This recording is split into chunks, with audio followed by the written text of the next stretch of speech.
Welcome seventh class. देखिए आज आपका एक नया चैप्टर स्टार्ट करने वाले हैं हम, वो है एनिमल फाइबर्स। ठीक है, आपने मोशन एंड टाइम कर लिया है, उसके बाद न्यूट्रिशन इन प्लांट्स कर लिया है। अभी हमें चैप्टर करना है एनिमल फाइबर्स। ठीक है, आपके सिलेबस के अकॉर्डिंग। तो चलिए स्टार्ट करते हैं। आपने फाइबर्स के बारे में पढ़ा है। फाइबर्स क्या होते हैं?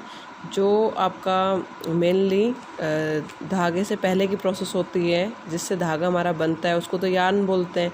और धागे से पहले जो छोटे पार्टिकल्स होते हैं एक तरह से, उन्हें क्या कहते हैं हम? फाइबर। तो यहाँ पर पढ़ने वाले एनिमल फाइबर्स के बारे में, मतलब एनिमल्स से मिलने वाले फाइबर्स के बारे में पढ़ेंगे। तो देखिए मैं आपको रीड करते हुए समझाती हूँ। Long ago human beings used leaves, barks of trees and skin of animals to cover their bodies. पहले क्या होता था, काफ़ी टाइम पहले जो ह्यूमन बींग थे, आप किस तरह से कवर करते थे अपनी बॉडी को? लीव्स से, और बार्क्स का मतलब होता है छाल, ठीक है, ट्रीज़ की छाल से, and skins of animals to cover their bodies. Then they learn the art of weaving. उसके बाद क्या आगे सिलाई करना जब समझ आया इंसान को, तो उसने स्टार्ट क्या कर दिया? क्लोथ्स को बनाना स्टार्ट कर दिया। Clothes protect us against heat, cold, rain and dust and insects. और क्लोथ्स हमें क्या बेनिफिट देते हैं? कि हमें हीट, कोल्ड, रेन और डस्ट, इंसेक्ट से बचा कर रखते हैं, प्रोटेक्ट करते हैं। Clothes should be clean and comfortable. Clothes कैसे होने चाहिए? साफ़ सुथरे होने चाहिए, और कंफर्टेबल होता है, आरामदायक होने चाहिए। डर्टी क्लोथ्स यूजली स्टिंक मतलब स्मेल करते हैं, ब्रीड जम्स को पैदा करते हैं, एंड कोज स्किन डिजीजेज। ठीक है। Socks and shoes protect our feet from germs. और सॉक्स क्या हेल्प करते हैं हमें? सॉक्स एंड शूज़ जम्स से हमारे पैरों को कवर करते हैं, कोल्ड एंड हीट से हमें प्रोटेक्ट करते हैं, एंड कट्स दी ब्लिस्टर्स। ठीक है। Our shoes should fit well and be comfortable. कैसे होने चाहिए शूज़? आपके कंफर्टेबल होने चाहिए। We should not wear the wet socks and shoes. उसके बाद आता है कि जो क्लोथ्स हम वेयर करते हैं वो किस पे डिपेंड करता है? वो डिपेंड करता है हम जिस जगह रह रहे हैं वहाँ का वेदर कैसा है, क्लाइमेट कैसा है। ठीक है। और वेदर और क्लाइमेट में थोड़ा सा डिफरेंस होता है, ये आप एसएस में पढ़ेंगे।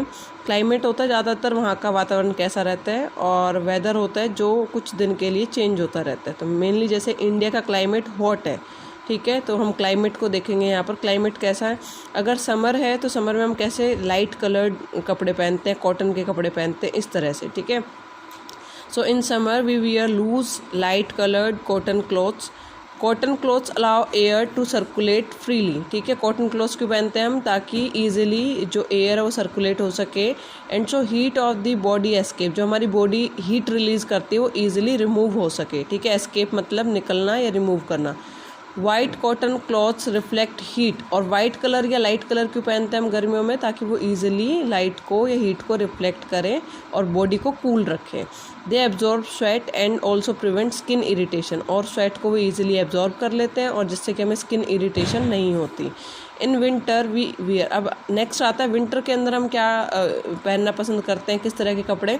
We wear thick dark coloured clothes made of wool, fur और लेदर। ठीक है। वूल के बने कपड़े पहनते हैं, फर होते हैं उसके अंदर, या leather. They prevent our body heat from escaping. ये कपड़े कैसे होते हैं? ये गर्मी को, ये हीट को बाहर निकलने से रोकते हैं, ताकि हमारी बॉडी गर्म रहे। ठीक है। ये बिल्कुल इस तरह से उल्टे हैं, जैसा कि कॉटन क्लॉथ्स होते हैं उनसे बिल्कुल रिवर्स काम करते हैं। Dark coloured clothes absorb heat. और जो डार्क कलर के कपड़े होते हैं वो क्या करते हैं? हीट को एब्जॉर्ब करते हैं। ठीक है। इस तरह से आप मार्क भी कर सकते हैं। And keep body warm. During the rainy season we usually wear cotton clothes. ठीक है। रेनी सीजन में भी हम कॉटन क्लॉथ्स पहनते हैं। साथ में हम क्या यूज़ करते हैं? We also use rain coats, umbrella and gum boots. ये हमें प्रिवेंट करते हैं रेनी सीजन से, रेन से, ताकि हम बाहर जाए तो हम भीगे ना। अब आता है, तो 3 टाइप के आपने पढ़ा है। समर के अंदर हम कॉटन क्लॉथ्स पहनते हैं, विंटर के अंदर हैवी डार्क कलर कपड़े पहनते हैं जिसमें फर, वूल और लेदर हो। ठीक है। और रेनी सीजन में भी हम लाइट क्लॉथ्स पहनना पसंद करते हैं, जैसे कि आपका कॉटन क्लॉथ्स।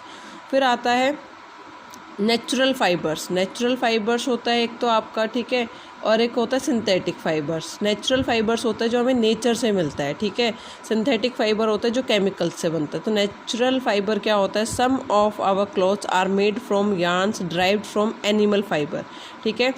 कुछ यार्न मतलब होता है धागा। ठीक है। जो हम क्लॉथ्स पहनते हैं वो कहाँ से हमें मिलता है? ड्राइव मतलब मिलना या लेना, फ्रॉम एनिमल फाइबर। ठीक है। एनिमल के फाइबर से हम लेते हैं। These are types of natural natural fibers.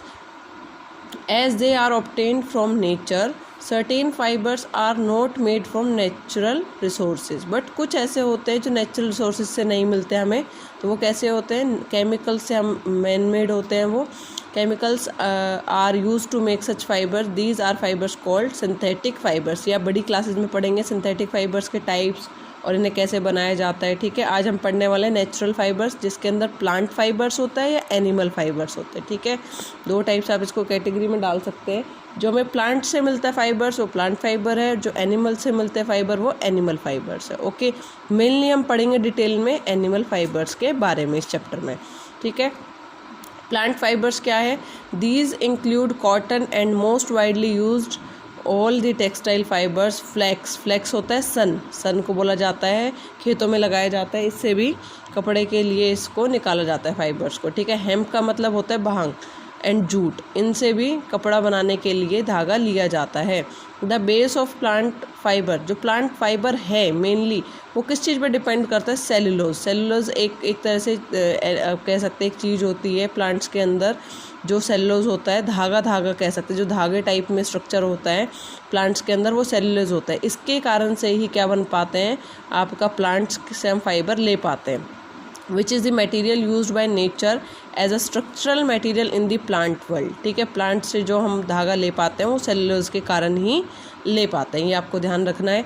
अब आता है एनिमल फाइबर्स. एनिमल फाइबर्स कहाँ से लेते हैं? हम देखते हैं वूल होती है और सिल्क होता है. ठीक है, वूल आपकी क्या होती है? ऊन होती है. वो कहाँ से मिलती है हमें? एनिमल से, भेड़ और इन सब से. Wool comes mainly from fleece of sheep. ठीक है, वूल कहाँ से आती है? भेड़ से आती है मेनली. ठीक है, फ्लीज का मतलब होता है शीप के बाल या उसके रुए या फिर ऊन कह सकते हैं. ठीक है, we get wool also from goat, और गोट से भी मिलती है वूल. याक, कैमल, रैबिट, ये टाइप्स हैं, बट मेनली हमें कहाँ से मिलती है? भेड़ से, इनसे भी मिलती है. ठीक है, वो हम देखेंगे आगे. Silk is produced by cocoon spinning silk worm, और जो सिल्क कहाँ से मिलता है हमें? कोकून स्पिनिंग सिल्क वॉर्म एक तरह से इंसेक्ट होता है जहाँ से हमें क्या मिलती है? सिल्क मिलती है. ये आगे पढ़ेंगे इस चैप्टर में. अब एनिमल फाइबर मेनली किस पर डिपेंड करता है? Animal fibre are made up of proteins. Mainly proteins का बना होता है animal fibre. The complex compounds that form a major part of bodies of all the animals. ठीक है, जो प्रोटीन होता है वो मेन पार्ट होता है सभी की बॉडी का, एनिमल्स की. तो इसमें मेन पार्ट क्या होता है? उनके अंदर मेन पार्ट क्या होता है? प्रोटीन. और वहीं पर जो प्लांट फाइबर होता है उसके अंदर मेन क्या होता है? सेलुलोज. ठीक है, ये आपको डिफरेंस ध्यान रखना है.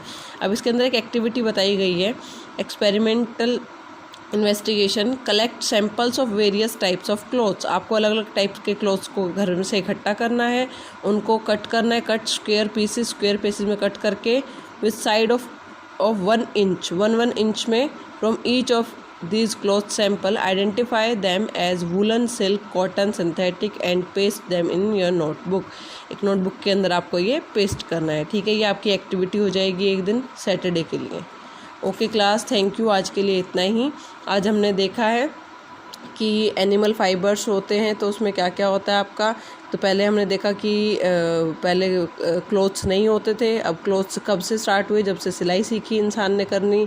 फिर क्लाइमेट पे डिपेंड करता है हम किस तरह के क्लोथ्स पहनते हैं. तो टाइप्स ऑफ क्लोथ्स क्या होता है? नेचुरल फाइबर हो सकता है या फिर सिंथेटिक फाइबर हो सकता है. नेचुरल फाइबर में प्लांट फाइबर और एनिमल फाइबर आता है. ठीक है, और सिंथेटिक फाइबर वो होता है जो मैन मेड होता है, केमिकल्स के थ्रू बनता है. ठीक है, नेचुरल फाइबर्स में ये 2 टाइप्स होती हैं. अब कल हम देखेंगे वूल. ओके, नेक्स्ट लेक्चर में हम देखेंगे वूल को डिटेल के अंदर. Thank you.